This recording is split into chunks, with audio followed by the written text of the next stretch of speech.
A expectativa que tenho para este ano é que possamos regressar, em termos de presença de grupos estrangeiros organizados, aos números pré-pandemia. É já evidente a recuperação da presença habitual de peregrinos vindos da Coreia do Sul, como é também presença habitual já grupos vindos das Filipinas, para dar apenas 2 exemplos, mas também do continente americano. São para nós motivos de esperança.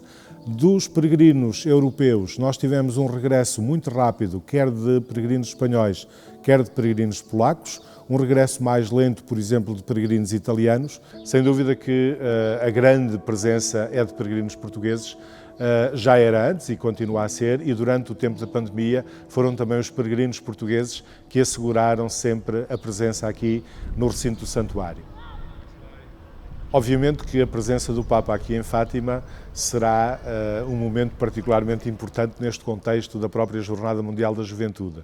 É a primeira vez que o Papa está presente em Fátima, ou estará presente em Fátima, não num dia 12 e 13 de maio, mas neste caso no mês de agosto.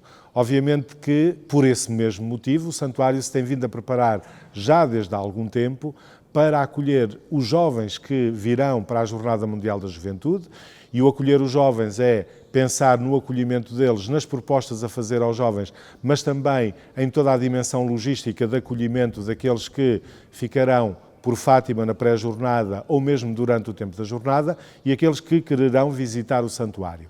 Mas tem sido também tecla, tem sido assento do santuário dizer preparamos o acolhimento dos jovens sem nunca esquecer os restantes peregrinos. E eu estou convencido que para muitos imigrantes será um atrativo muito especial visitar em Fátima por ocasião da vinda do Papa, da visita do Papa a este lugar, porque é habitualmente o momento em que habitualmente não podem vir porque é em maio, este ano poderão fazê-lo e não quererão perder essa experiência de estar em Fátima quando o Papa aqui vier. Por isso penso que para além daqueles peregrinos portugueses que já viriam naturalmente a Fátima porque vem o Papa, contaremos também com muitos imigrantes que aproveitarão o facto de ser no mês de agosto para também marcarem presença.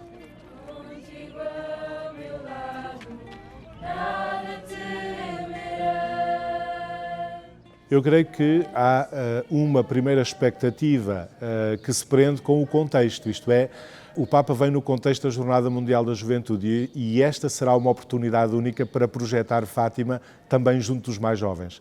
Portanto, a minha expectativa é, antes de mais, que a presença do Papa dê um impulso forte, um impulso enorme na difusão de Fátima junto dos mais jovens, nomeadamente os jovens que virão para a jornada. Por outro lado, a presença do Papa Francisco, que sabemos que é um Papa particularmente amado e estimado, não apenas pelos cristãos, mas até por aqueles que não partilham o mesmo credo, a mesma fé, é também uma forma de projetar Fátima noutros ambientes em que eventualmente Fátima seja menos conhecida. Por isso tenho expectativas elevadas em relação àquilo que é o potencial de difusão de Fátima desta visita do Papa Francisco.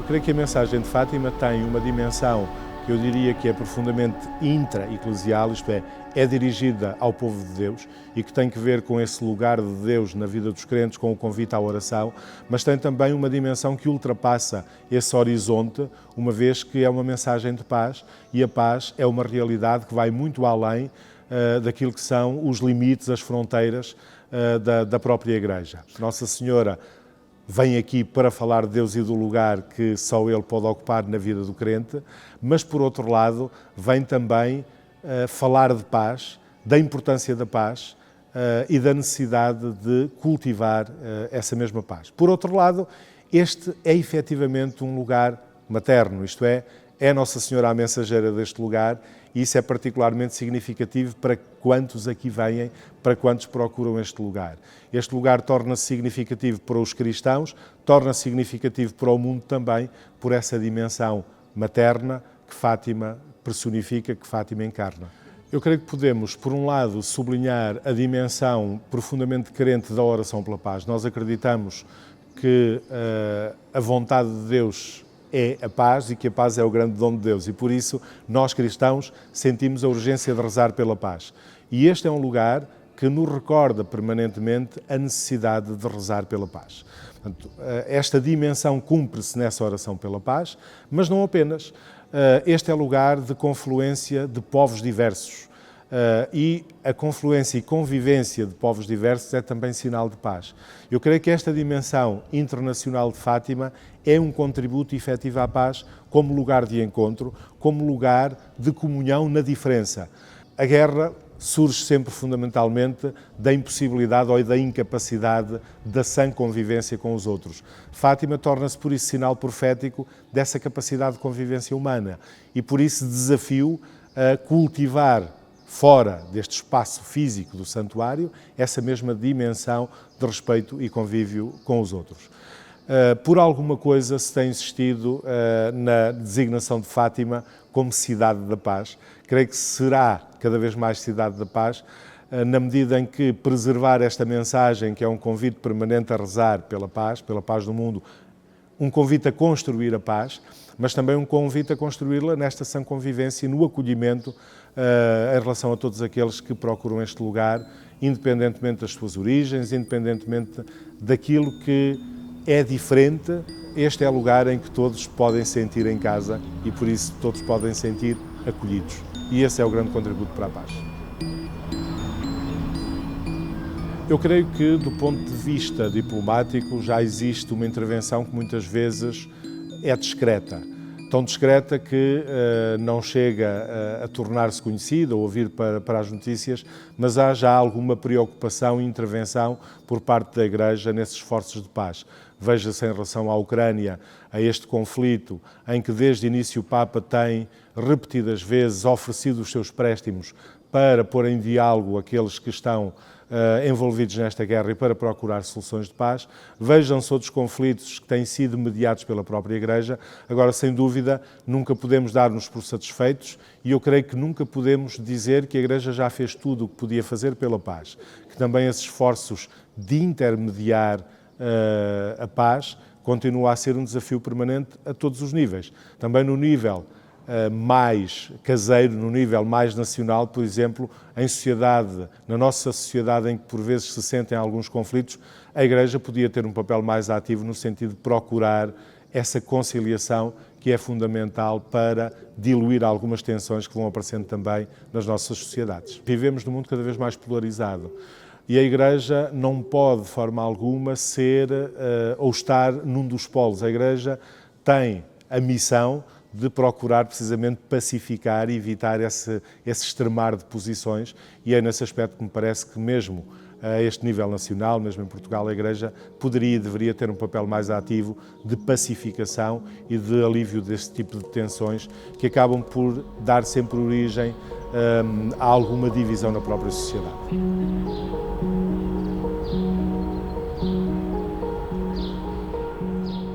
Eu creio que o grande engano em relação à relevância da própria Igreja nestas nossas sociedades tem que ver com aquela ilusão de se pensar que a insistência na instituição e nos aspectos institucionais é que nos darão relevância ou poderá ser caminho para recuperar a relevância.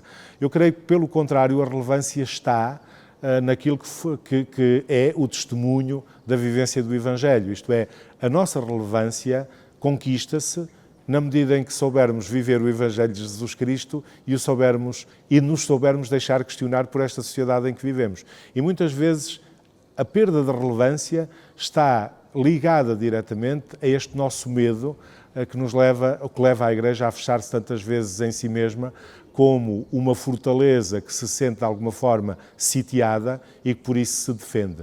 Aquilo que pode dar relevância à Igreja é o aceitar ser posta em causa, é o aceitar entrar em diálogo a partir do Evangelho com aqueles que são os problemas que afetam as pessoas, que afetam as nossas sociedades. E muitas vezes é a nossa atitude temerosa que nos faz perder relevância neste mundo.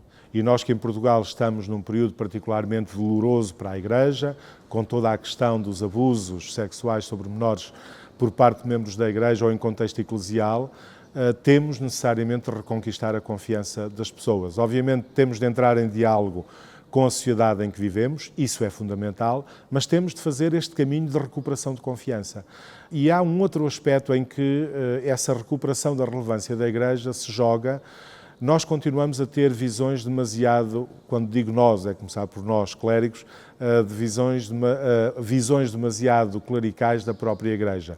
Continuamos a dizer que somos todos Igreja e que a Igreja não é apenas o Papa, os bispos e os padres, mas a verdade é que temos depois uma dificuldade prática enorme em tomar verdadeiramente a sério todos os restantes membros da Igreja, que são a esmagadora maioria, como efetivamente voz da Igreja.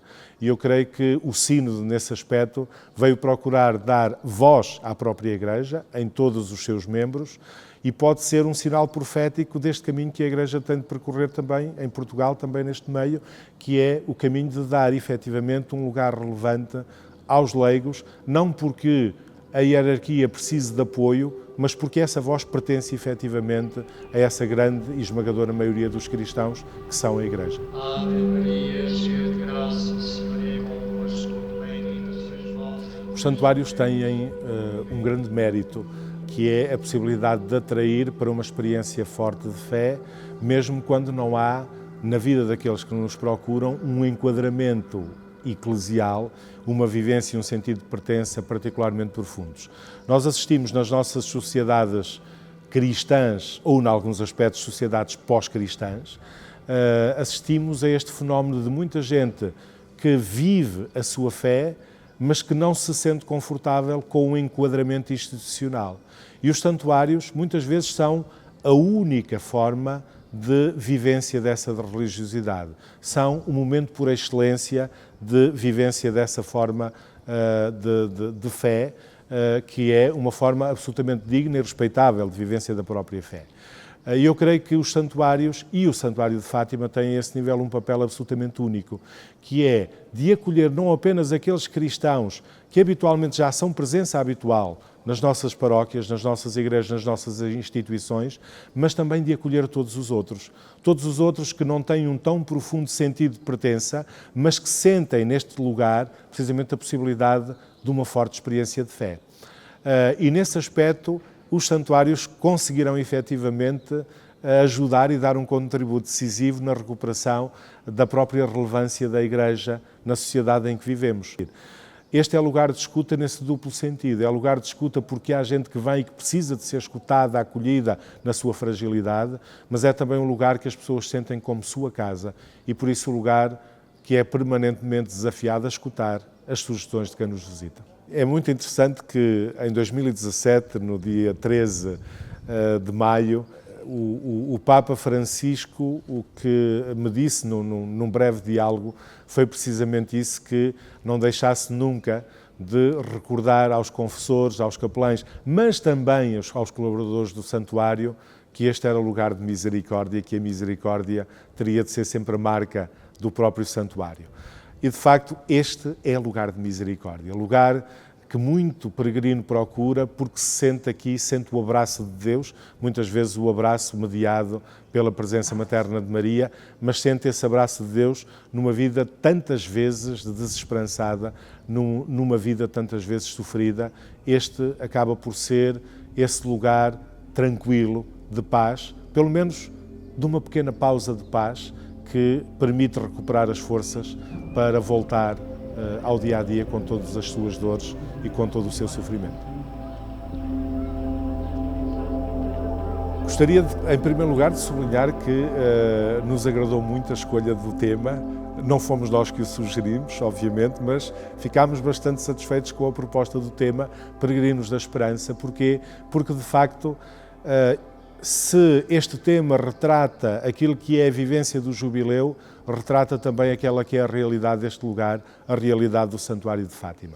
Aquilo que procuraremos fazer é, antes de mais, assumir as temáticas de preparação para a própria vivência do jubileu que a Santa Sé propõe, e, por outro lado, viver profunda e intensamente o ano do jubileu.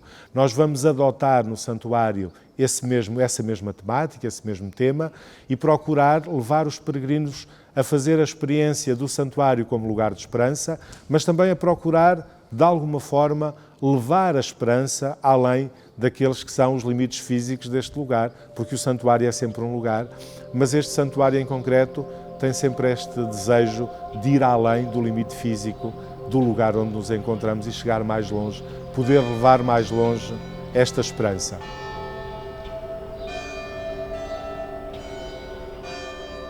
A Lúcia é figura incontornável em Fátima e figura incontornável na mensagem de Fátima. Ela efetivamente foi mulher de fé, uma fé vivida com uma rara intensidade, foi mulher de esperança, que não apenas falou de esperança, nos deu motivos para a esperança, mas ela própria viveu a esperança mesmo no meio das dificuldades que teve de ultrapassar, e ela teve uma vida sofrida também. Foi mulher de um profundo amor aos outros e a Deus, e é alguém que nós acompanhamos no seu processo de beatificação e canonização com especial interesse. Obviamente, como é claro, o santuário não tem uma responsabilidade direta no processo, embora tenha todo o interesse no processo. E tanto todo o interesse no processo porque entendemos que a irmã Lúcia foi efetivamente heroica na forma como viveu a sua vivência cristã.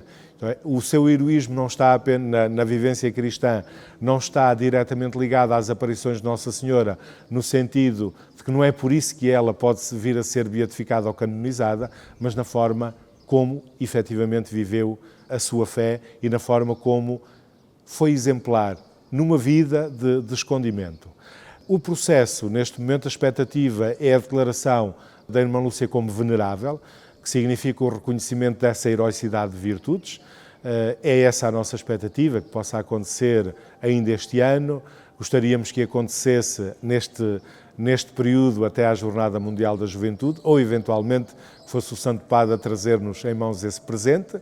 Mas, independentemente disso, temos esta expectativa de que muito em breve haja essa declaração da heroicidade das virtudes de Lúcia, para que o processo depois possa progredir.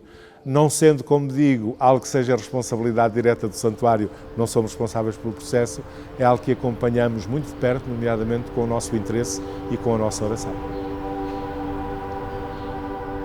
O santuário procura que o peregrino que aqui vem possa fazer sempre uma forte experiência de fé. Essa é a marca que nos importa que o peregrino leve. E por isso, a forma como procuramos motivar essa experiência de fé passa pelas nossas celebrações. As celebrações são a principal atividade pastoral de um santuário como o Santuário de Fátima. Passa também por criar espaço de oração, e há muita gente que procura este santuário para rezar, para fazer a experiência do silêncio, para parar, para sair da correria do dia-a-dia, e também isso marca profundamente as pessoas, e é a responsabilidade do santuário proporcionar ou criar as condições que possam proporcionar essa experiência. Procuramos marcar também a vida de quem por aqui passa com uma série de outras propostas que o santuário tem ao longo do ano no seu plano pastoral, que podem também tocar o coração daqueles que nos visitam. Estou a pensar concretamente em propostas formativas, mas estou a pensar também em algo como as exposições, quer a exposição permanente do Museu do Santuário, quer a exposição temporária, que nos fala de Fátima, da experiência que é possível fazer neste lugar, com uma outra linguagem, com a linguagem da arte, com a linguagem do património, das ofertas feitas ao santuário. Tudo isto são formas pelas quais o santuário procura chegar a quem nos visita e procura proporcionar uma experiência forte, marcante, que faça com que aqueles que aqui vêm possam regressar ou possam levar consigo uma grata recordação de Fátima. No diálogo com as pessoas do tecido empresarial de Fátima, obviamente que vem ao de cima muitas vezes essa dificuldade óbvia, que é o tempo, o período de permanência em Fátima ser muito curto. E curto porque a experiência de Fátima é uma experiência que se pode fazer naqueles que são alguns dos momentos mais marcantes, num período temporal não muito alargado. Aquilo que o santuário procura fazer é manter uma oferta, e uma oferta todo o ano, que permita que quem queira ficar em Fátima possa, de facto, pensar uma permanência mais prolongada. Esse é que é sempre o contributo do santuário. Ao santuário compete criar as condições para que quem vem a Fátima possa fazer aqui uma forte experiência de fé, como referi, mas que o possa fazer em diversos momentos e com uma diversidade de atividades que passa desde a participação em algumas das mais significativas celebrações que podem ter lugar aqui neste lugar, mas passa também pela visita à aldeia de Aljustrel, onde viveram os videntes, passa pela experiência do Monte dos Valinhos, com aquele contacto com a natureza e com lugares relacionados com as aparições que são particularmente significativos também para quem nos visita. Há condições para que, de facto, essa visita se possa prolongar e esse é o contributo que o santuário pode dar no sentido de fixar pessoas em Fátima e no sentido de alargar o tempo de permanência. Portanto, o santuário procura manter sempre este abraço aberto, não apenas a este mundo da cidade onde está implantado, aqui em Fátima, mas alargando o horizonte a Portugal e ao resto do mundo, neste apoio social que procura garantir. No final deste ano pastoral, gostaria que Fátima fosse lembrada, antes de mais, como esse lugar de acolhimento materno, onde cada pessoa encontra o seu lugar, onde cada pessoa se sente acolhida, onde cada pessoa se sente efetivamente acarinhada e encontra lugar de refúgio neste mundo tantas vezes inclemente em que vivemos. Eu não tenho dúvidas que Fátima pode ser e é, sem dúvida, esse caminho para Deus, para tantas pessoas, para tantos peregrinos que aqui vêm. Fátima é efetivamente caminho de fé, caminho para uma forte experiência religiosa, caminho para Deus.